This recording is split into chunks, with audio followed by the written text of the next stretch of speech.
ધૂણી રે ધખાવી વેલી, અમે તારા નામની હોજી.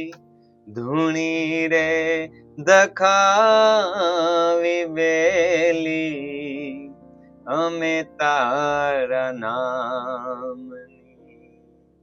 અમે તારા નામની રે, અલખના એ ધામની રે.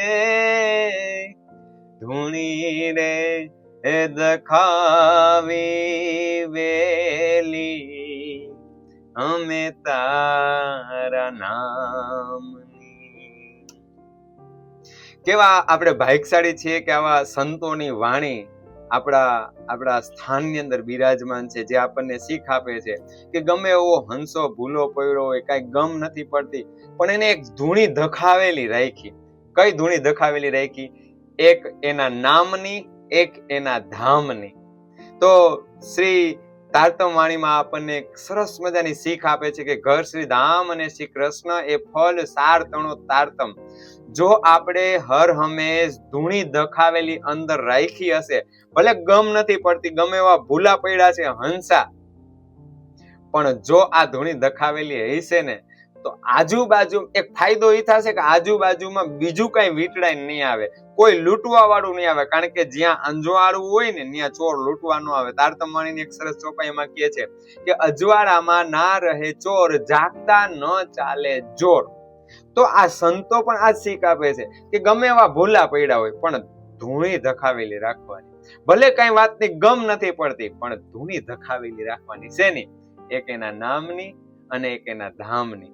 આમ તો ચારેય પદાર્થ લઈ શકીએ, ચારેય મેઇન વસ્તુ લઈ શકીએ કે નામ, રૂપ, ધામ અને લીલા, કઈ પણ લઈ શકીએ.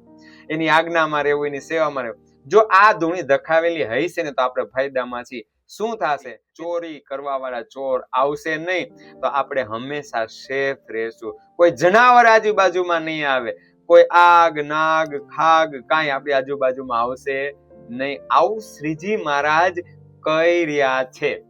હા, અત્યારે આપણી પાસેથી ઘણા ચોર અંદરના ગુણ અંગ ઇન્દ્રિયો પણ લૂંટી જાય છે, આ આજુબાજુનું વાતાવરણ પણ લૂંટી જાય છે. આપણે પ્રયત્ન કરીએ, મહેનત કરીએ, આવી સંતોની વાણી જોઈએ અને આપણે ધ્યાન રાખીએ કે આવા ચોર લૂંટી જાય નહીં. રાજ્ય પ્રણામ શુક્રાના એવા સંતોના, પ્રણામ શુક્રાના મારા ધામના ધણીના. રાજ્ય પ્રણામ.